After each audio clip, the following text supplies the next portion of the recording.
had a good first week. We got 7 practices under our belt, and we've got summer school behind us now, which is always nice. That finished up on Thursday for the most part, and I think that's a relief for our players and coaches. We did very well academically, and that's always good. Now we can concentrate on football for the next couple weeks until we get to the start of classes.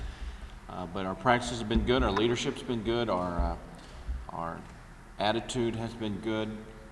The amount that we've been able to accomplish has been good. Some of our new guys that have come in from junior college in particular, and even some of the freshmen have really grasped things pretty quickly.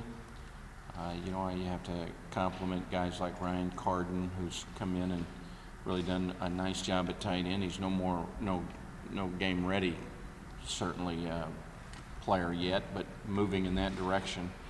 Which is good to see. Jermod Williams at safety, I think, has really done a nice job. C.J. Best at running back. Bryce Gunner at wide receiver.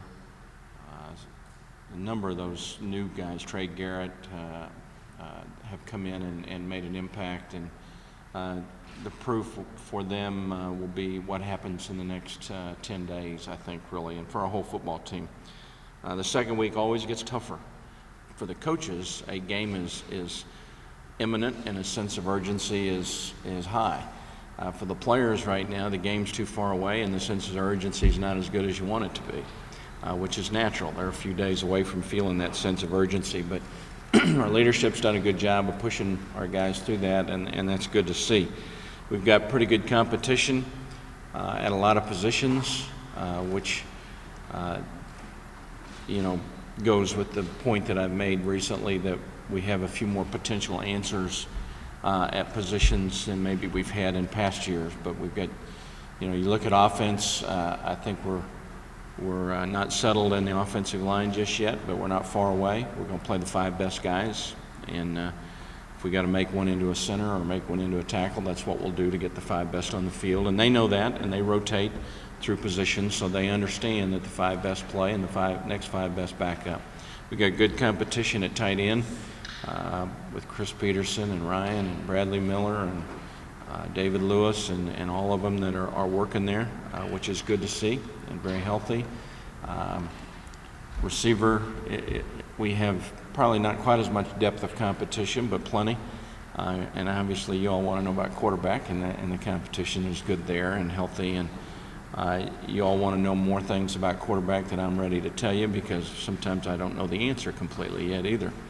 But I do know this: our football team is comfortable with whoever takes the snap at quarterback. I don't see any of our guys saying, well, this guy's better or this guy's better. I think they believe in all of the guys, which is a tribute to our quarterbacks and the way they handle themselves, and to our players.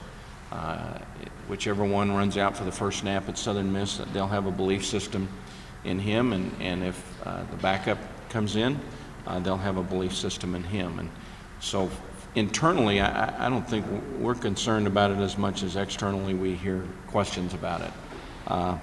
Somebody has to take the first snap. That doesn't mean they're going to take the second snap. So we'll just see how it goes. But the only thing I can tell you for sure today is we are going to play with a quarterback. So who it is remains to be seen. Defensively, I think it's similar in that regard in competition across the board. Our secondary is probably a little unsettled yet. I can tell you Craig Manger is going to be a corner. I know that for sure. The rest of the guys are competing hard and have their flashes. Colby Targan, Aaron Matthews has really done well. Justin Awuji, Brandon Jones.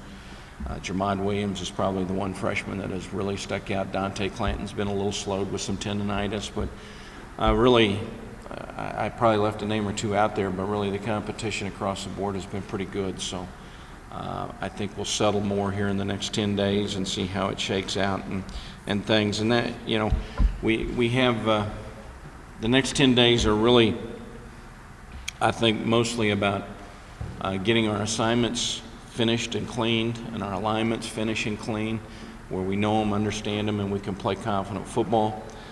It's about improving techniques now because of the way we teach. We teach whole part whole. So we taught everything in this past week. We've still got a few little things to go over and teach, but for the most part, the bulk of the offense and defense is in, and now we have to improve our techniques and our methods, and our players have to improve those kinds of things in the next 10 days. And then I think the next 10 days for us as coaches is to start identifying roles of people and putting the puzzle together, at least for the first game. That doesn't mean it'll be that way for the second game, because things always change. And fortunately for us, after 2 games, we have an open date. So I think you look at things as a coach that we get ready to play the first 2.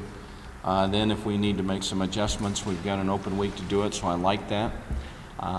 Gives you time to go back to work on some fundamental issues that maybe aren't as good as you want them to be before you get to play a third game. And then we're fortunate this year we have 2 open dates. So the first one's probably more critical in improvement. By the time you get to the second one, it's more rest emotionally, physically, and mentally, because you are what you are sometimes by that point in time.